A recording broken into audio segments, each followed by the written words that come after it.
Hello friends, मैं पंकज कुमार विश्वकर्मा आप लोग का यूट्यूब के डिजिटल प्लेटफॉर्म पे स्वागत करता हूं। हम लोग यहाँ पे क्लास 10 की मैथमेटिक्स चैप्टर रियल नंबर को पढ़ रहे हैं और पिछले वीडियो में हम लोग बात किए थे फंडामेंटल थ्योरम ऑफ अर्थमेटिक और कुछ एप्लीकेशन के बारे में। तो कुछ एप्लीकेशन हम लोग वहां बात किए थे, कुछ एप्लीकेशन हम लोग यहाँ भी बात करेंगे। तो चलिए आज की जो टॉपिक हम शुरू करने जा रहे हैं, इसमें हम लोग इर्रेशनल नंबर को कैसे प्रूव करते हैं यूजिंग कंट्राडिक्शन मेथड हम लोग बात करेंगे। लेकिन इस टॉपिक पे आने से पहले एक बहुत ही यूजफुल थियरम होता है, उस थियरम की स्टेटमेंट को हम लोग देखते हैं। तो थियरम का स्टेटमेंट क्या है आप देख सकते हैं कि मैं यहाँ पे उस स्टेटमेंट को लिख रहा हूं कि if a be any positive integer and p be a prime number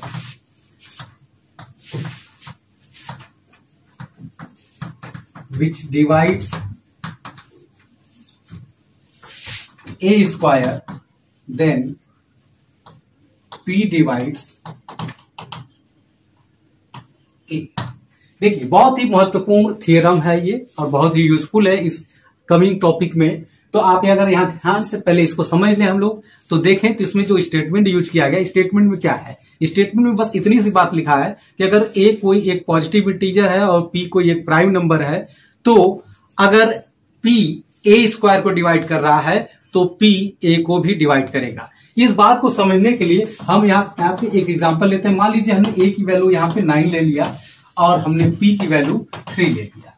अब आप देख सकते हैं कि a स्क्वायर आपका 81 होगा, तो 81 इस 3 से भी डिवाइड हो रहा है, यानी कि आप देखोगे तो a स्क्वायर बाई अगर हम p लिखें यानी कि 81/3 लिखें तो हम यहाँ पे देख सकते हैं कि ये आपका क्या हो जाएगा, डिवाइड हो जाएगा। यानी कि a स्क्वायर को जो आपका a स्क्वायर है वो p के द्वारा डिवाइड कर दिया जा रहा है। तो इस स्टेटमेंट के अकॉर्डिंग आप देखोगे तो a को p भी डिवाइड करेगा, यानी कि 9 में 3 का डिवीजन करें तो ये भी डिवाइड हो रहा है। तो बहुत सिंपल सी बात रही कि इफ यहां देख रहे हैं कि p डिवाइड्स a स्क्वायर, तो इसका मतलब है p डिवाइड्स a।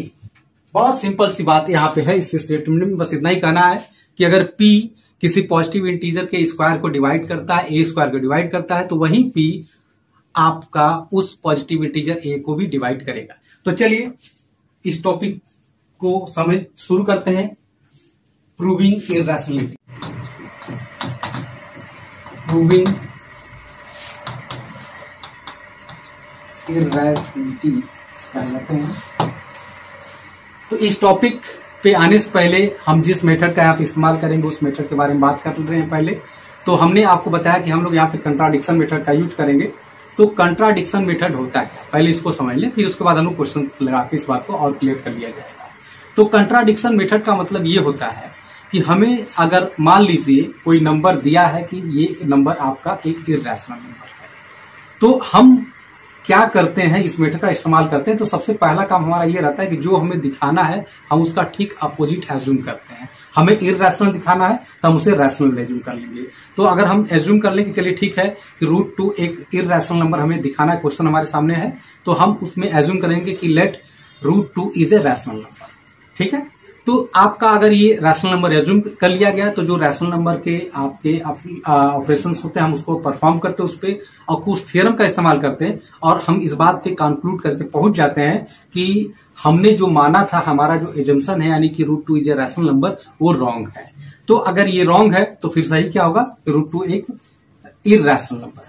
तो बहुत ही सिंपल सा, बहुत छोटा सा इसका प्रोसेस है कि हमें पहले जो दिया है, जो प्रूव करना है, उसे हम ठीक उसका अपोजिट एज्यूम कर लें और कंक्लूड करें, इस बात पे पहुंचे कि हमारा मानना ही गलत है। जब हमारा मानना गलत है तो इसका मतलब कि जो हमने माना वो गलत है, तो जो दिया है यानी कि इर्रेशनल जो है दिखाना, इसका मतलब इर्रेशनल है। चलिए एक क्वेश्चन हम लोग लेते हैं कि क्वेश्चन है आपका कि prove that √2 is A irrational number.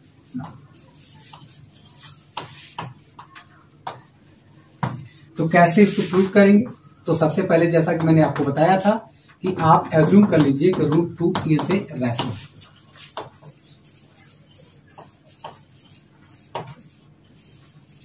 Okay, तो √2 अगर रैशनल नंबर है तो आप रैशनल नंबर की डेफिनेशन बहुत ही अच्छे से जानते हैं। आपको पता है कि रैशनल नंबर की डेफिनेशन क्या होती है कि कोई भी नंबर जो p/q के फॉर्म में लिखा जाए, जहां पे q नॉट इक्वल टू 0 हो, साथ में p और q आपका एक इंटीजर्स हो, तो वे नंबर आपके रैशनल कहलाते हैं। यानी कि इसका मतलब अगर √2 रैशनल है तो हम √2 को p/q के फॉर्म में लिख सकते हैं।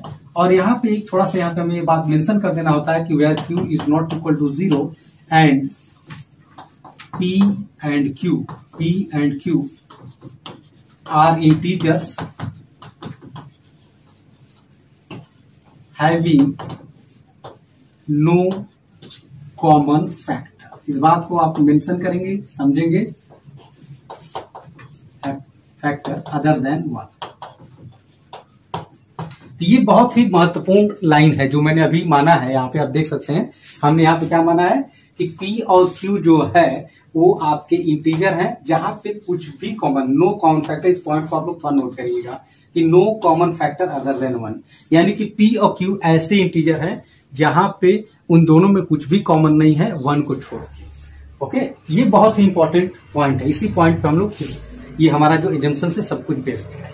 तो चलिए वर्कआउट करते हैं। इस पे वर्कआउट करेंगे तो हम यहाँ पे p इक्वल टू क्या लिख सकते हैं, √2q। अब दोनों साइड का स्क्वायर कर दे, square in both side.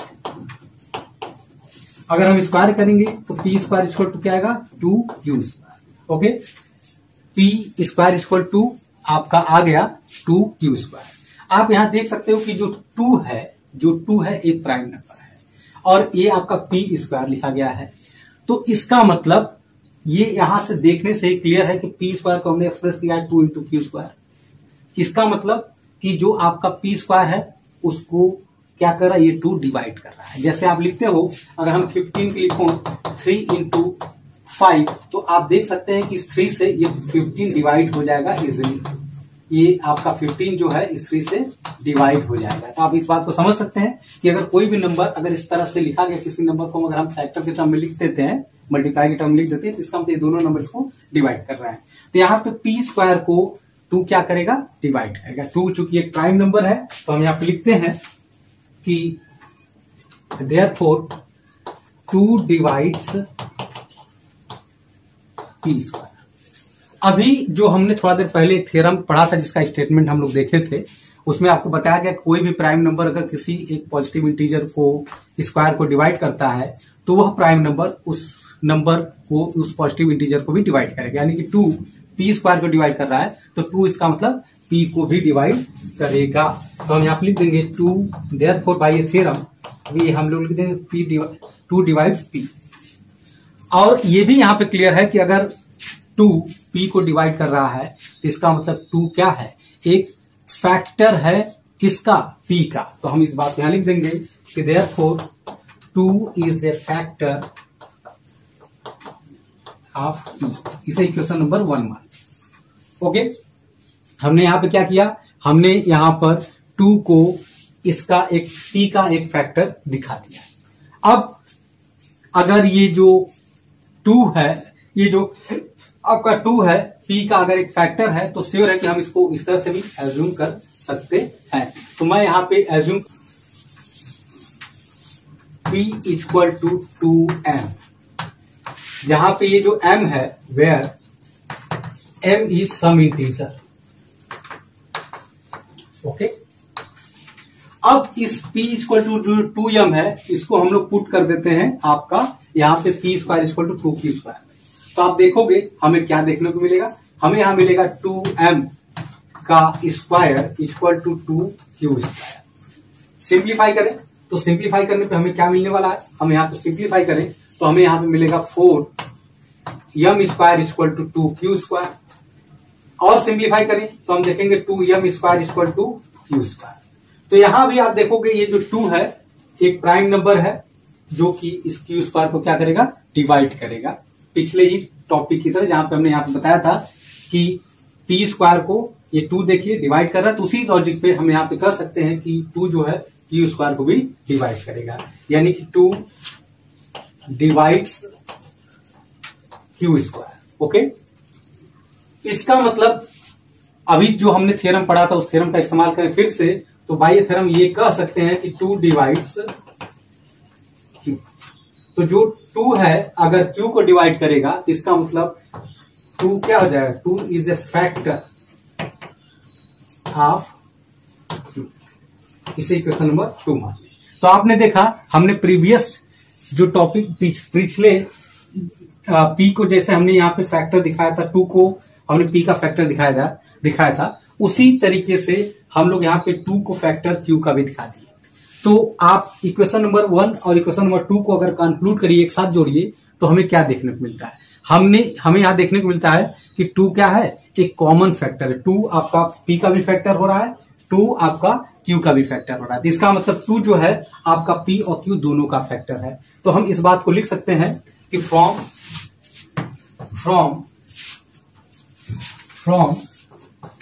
1 and 2 we have 2 is common factor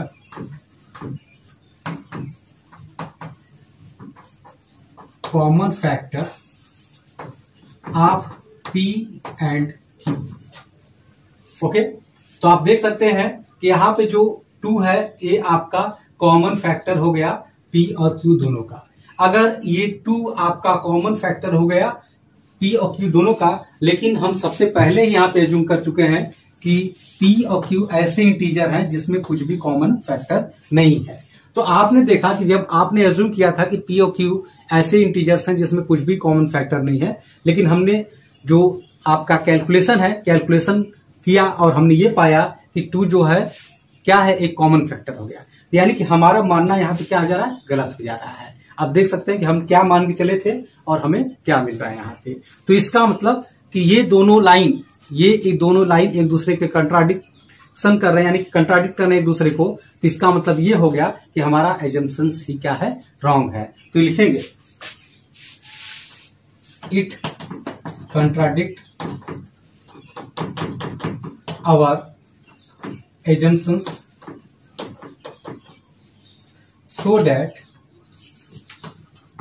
that our assumption is wrong। तो अगर हमारा assumptions ही wrong है तो क्या सही होगा, इसका मतलब therefore √2 is a irrational number। √2 is a irrational number, hence proved। Okay, तो बहुत ही सिंपल सा प्रोसेस है। आप देख सकते हैं कि इसका प्रोसेस काफी आसान है, काफी इजी है, लेकिन ये बहुत ही महत्वपूर्ण है। क्लास 10th के लेवल पे लगभग एक क्वेश्चन इससे पूछा जाता है, प्रूव करने को इरैशनैलिटी। तो आप देख सकते हैं कि क्या करना है, बहुत सिंपल सा प्रोसेस इसमें करना है कि हमें सबसे पहले रैशनल एज्यूम कर लेना है, उसके बाद रैशनल की जो डेफिनेशन होती है उसको अप्लाई करना है। और हम यहाँ पे दिखा देते हैं, जैसे अगर यहाँ 2 आ रहा है तो √2 आ रहा है, तो इसको हम दिखाएंगे 2 P का फैक्टर है। उसी तरीके से हम दिखा देंगे 2 जो है Q का भी फैक्टर है, यानी कि 2 एक तरह से कॉमन फैक्टर हो गया। क्योंकि हम पहले ही मान चुके थे कि कुछ भी कॉमन फैक्टर नहीं है, तो ये हमारी बातों का क्या हो गया, कंट्राडिक्शन हो गया। तो इसका मतलब हमारा मानना ही गलत हो गया, हमारा एजम्पशन ही रॉन्ग हो गया। तो इसका मतलब हम जो ये माने थे कि रैशनल है वो टोटली गलत है। इसका मतलब क्या होगा, इरैशनल होगा। तो बहुत ही सिंपल सा इसका प्रोसेस है इस टाइप के क्वेश्चंस को करने का। एक और टाइप का क्वेश्चन क्लास 10th में आता है जिसको हम लोग प्रूव करते हैं इरैशनल। तो जैसा कि आप यहाँ देख सकते हैं कि इस मेथड का जो आपके सामने बोर्ड पे दिखाई दिया है, इसी मेथड का यूज करके आप चाहें तो, जैसे कि मैंने √2 का तो करके दिखा दिया, आप चाहें तो √3, √5, √7, ओके, √11 इस टाइप के जो आपके नंबर्स हैं इनको आप लोग इसी मेथड की हेल्प से इरैशनल प्रूव करके दिखा सकते हैं। कुछ और भी क्वेश्चंस आते हैं जिसमें हमें इरैशनल दिखाना होता है।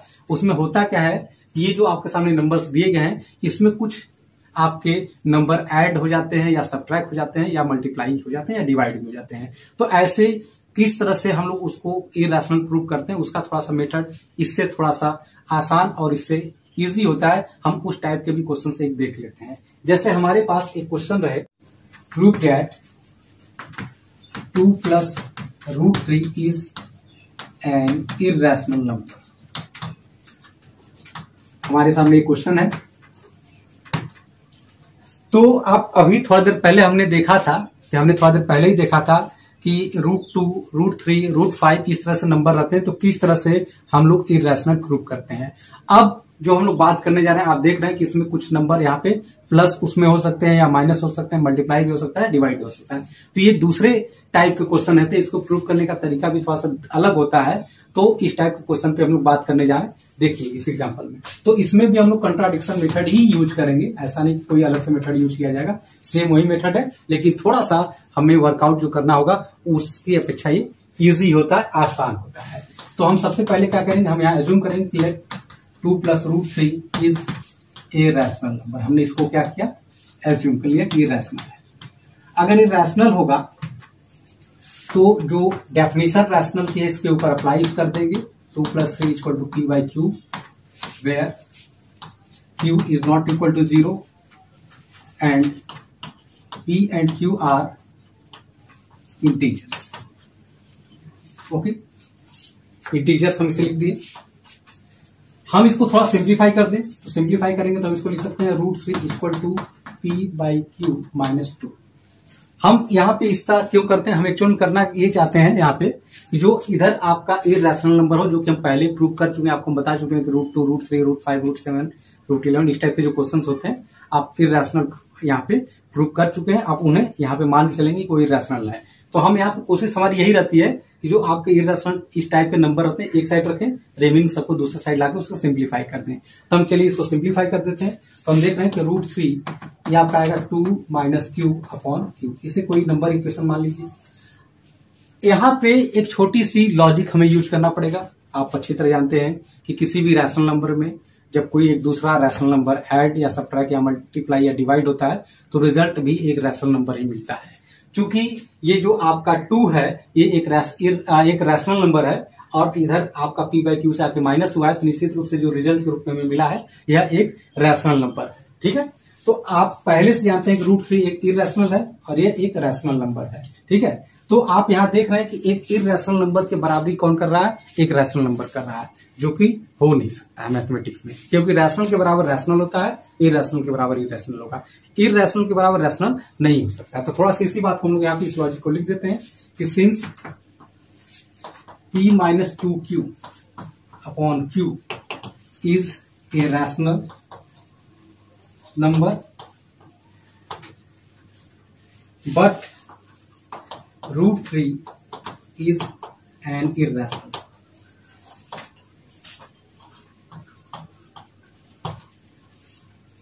तो आप अब यहाँ पे देख सकते हैं, जैसा कि मैंने आपको बताया कि एक साइड आपका इर्रेशनल नंबर है, दूसरे साइड रैशनल नंबर है और दोनों बराबर नहीं हो सकता। यानी कि जो ये बातें यहाँ पे निकल के आई हैं ये एक दूसरे के कंट्राडिक्ट कर रहे हैं, एक दूसरे को विपरीत बातें हो गई, ऐसा हो नहीं सकता। तो it is contradiction, it is contradiction. Okay, ये क्या हो गया, कंट्राडिक्शन हो गया, ये ऐसा हो ही नहीं सकता। इसका मतलब हमारा एजम्पशन क्या है, रॉन्ग है, हमने गलत माना है। तो इसका मतलब therefore our assumptions is wrong, हमारा मानना ही क्या है, गलत है। हमने जो ये मान लिया है कि 2 + √3 एक रैशनल नंबर है, ये गलत है। तो hence 2 + √3 is A irrational number, hence ठीक है। तो आप ये जो सेकेंड टाइप का क्वेश्चन देखे हैं ये आपका काफी इजी होता है, ये काफी आसान होता है पिछले वाले क्वेश्चन के रेस्पेक्ट में। तो आप इस लेवल पे दो टाइप के क्वेश्चंस को देखते हैं। एक आपका क्वेश्चन जो होता है उसमें हम लोग डायरेक्ट √2, √3, √5, √7, √11 इस टाइप के क्वेश्चनों को इरैशनल प्रूव करते हैं, तो थोड़ा सा उसका प्रोसेस बड़ा होता है लेकिन आसान होता है। लेकिन अगर उसी इरैशनल नंबर में कोई दूसरा rational number add, subtract, multiply, divide हो जाए तो उसको अभी जो क्वेश्चन जस्ट हमने फिनिश किया है इस तरह से हम लोग उसको प्रूव करके दिखाते हैं। क्योंकि इसका मेथड काफी आसान है, कुछ करना नहीं है आपको इरैशनल नंबर को एक साइड रखना है, रिमेनिंग सबको दूसरे साइड भेज देना है और ये बात कह देनी है कि एक इरैशनल के बराबर रैशनल नहीं हो सकता, यानी कि ये कंट्राडिक्ट कर रहा है एक दूसरे की लॉजिक को। तो इसका मतलब हमारा एजम्पशन रॉन्ग होगा, यानी कि रैशनल नंबर हो जाएगा। चलिए, तो ये इस तरह से आपके जो क्वेश्चन हुए, क्योंकि ये जो टॉपिक हमने अभी आपको फिनिश किया है ये काफी इंपॉर्टेंट है, ये बहुत ही इंपॉर्टेंट टॉपिक है। तो हम लोग आप लोग इससे रिलेटेड जो आपकी एक्सरसाइज है, जिसमें आपको हमने जो 2 टाइप के क्वेश्चन बताए हैं, इसी तरह के क्वेश्चंस दिए गए हैं, तो आप लोग उसको प्रैक्टिस करिए। नहीं समझ में आए तो आप कमेंट बॉक्स में उस क्वेश्चन को लिख दीजिए। हम लोग अगले वीडियो में उसके सोल्यूशन पे बात हम लोग कर लेंगे। Okay, thank you.